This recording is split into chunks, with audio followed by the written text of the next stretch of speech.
राज्य मंत्रिमंडळाची महत्त्वाची बैठक सुरू. बैठकीमध्ये मुंडेंच्या राजीनाम्यावर होणाऱ्या मागणीसह नाशिक आणि रायगडच्या पालकमंत्रीपदावर चर्चेची शक्यता. मंत्रिमंडळाच्या बैठकीसाठी मंत्री धनंजय मुंडेंची हजेरी. मुंडेंच्या राजीनाम्यासाठी दबाव वाढला तर माझ्या राजीनाम्याची मागणी कुणीही केलेली नाही. माझ्या राजीनाम्याबाबत मुख्यमंत्री आणि उपमुख्यमंत्र्यांनी सांगावं, धनंजय मुंडेंचं वक्तव्य. बीडमध्ये पालकमंत्री अजित पवारांच्या उपस्थितीमध्ये 30 तारखेला जिल्हा नियोजन समितीची महत्त्वाची बैठक, तर पंकजा मुंडेही 30 तारखेलाच बीड दौऱ्यावर. दमानी यांनी दिलेल्या पुराव्यांमध्ये तथ्य आढळल्यास दादा मुंडेंचा राजीनामा घेतील, संदीप क्षीरसागर यांची प्रतिक्रिया. धनंजय मुंडेंविरोधातील सर्व पुरावे अंजली दमानी यांकडून अजित पवारांकडे सुपूर्द, तर मुंडेंचा राजीनामा घेण्याची मागणी. आज मुख्यमंत्र्यांशी चर्चा केल्यानंतर अजितदादा निर्णय घेणार, दमानी यांची प्रतिक्रिया. संतोष देशमुख हत्या प्रकरणी गुन्हा दाखल करायला उशीर केला. अजितदादांना चुकीची गोष्ट पटत नाही. धनंजय मुंडेंना राजीनामा द्यावा लागेल, संदीप क्षीरसागर यांची प्रतिक्रिया. फरार आरोपी कृष्णा आंधळे सोबत काहीतरी वाईट झालं असावं. बीड हत्या प्रकरणामध्ये संदीप क्षीरसागर यांचा मोठा दावा. बीड प्रकरणामध्ये सरकारच्या आशीर्वादाशिवाय सुरेश धस तांडव करू शकत नाहीत, तर वाल्मिक कराड राजकारणामध्ये आल्यावर भाजपच्या गटामध्ये दिसेल, संजय राऊतांचा दावा. लवकरच धनंजय मुंडे यांना मंत्रिपदावरून पायउतार व्हावं लागेल. अजित पवारांना कोणती चुकीची कामं आणि आरोप आवडत नाहीत, खरात गटाचे सचिन खरात यांची प्रतिक्रिया. वाल्मिक कराडच्या विरोधात जनशक्ती शेतकरी संघटना आक्रमक.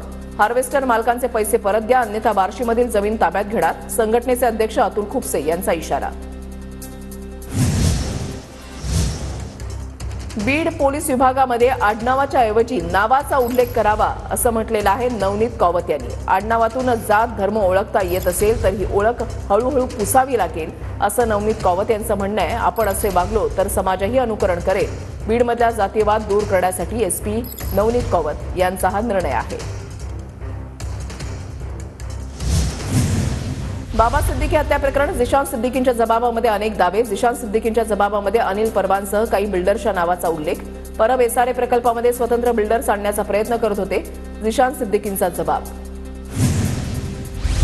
बाबांनी हत्येच्या आधी लिहिलेल्या डायरीमध्ये मोहित कंबोज यांच्या नावाचा उल्लेख. 5:30 ते 6 वाजेपर्यंत दोघांमध्ये व्हॉट्सअपवर संभाषण झाल्याचा झिशान सिद्दीकींच्या जबाबामध्ये दावा.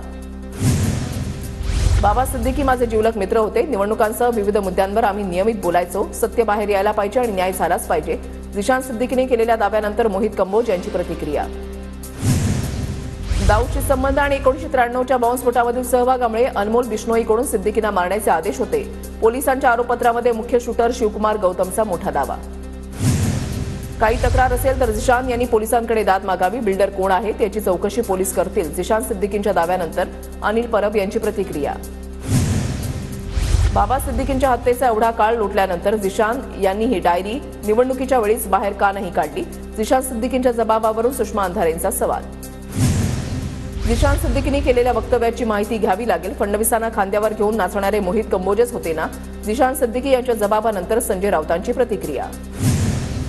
एकटे राहिलो तरी पुन्हा आम्ही लढून जिंकून दाखवू. राजूल पटेल यांनी पक्ष सोडल्यानंतर आदित्य ठाकरेंची प्रतिक्रिया. तर एवढं पतन होत असताना आत्मचिंतन करण्याच्या ऐवजी टीका करतात, शिंदेंचा टोला. भाजपवाले एकनाथ शिंदेंची रस्सी कधी जाळतील याकडे त्यांनी लक्ष ठेवावं. आमची रस्सी आम्ही नव्यानं बांधू, राऊतांचं शिंदेना प्रत्युत्तर. महायुतीमध्ये कुरघोड्या सुरू हे स्पष्ट दिसतंय. पालकमंत्रीपदाला स्थगिती दिल्याचं कधी पाहिलं नाही, सुषमा अंधारेंची प्रतिक्रिया. राजूल पटेल यांच्या प्रवेशानंतर वर्सोवातील शिवसेना शाखेवरून वाद निर्माण होण्याची शक्यता. पक्ष प्रवेशाच्या आधी राजूल पटेल यांनी शाखेला टाळं लावून चावी स्वतःकडेच ठेवली. ठाकरेंचे पदाधिकारी शाखेबाहेर जमले. उद्धव ठाकरे मुख्यमंत्री होत नाही तोपर्यंत चप्पल घालणार नाही अशी राजूल पटेल यांची भूमिका होती. त्या बराच काळ अनवाणी फिरत होत्या. आता त्यांच्या पायाला कोणते काटे टोचले हे माहिती नाही. राजूल पटेल यांच्या शिंदे गटामधल्या पक्षप्रवेशावर संजय राऊत यांची प्रतिक्रिया.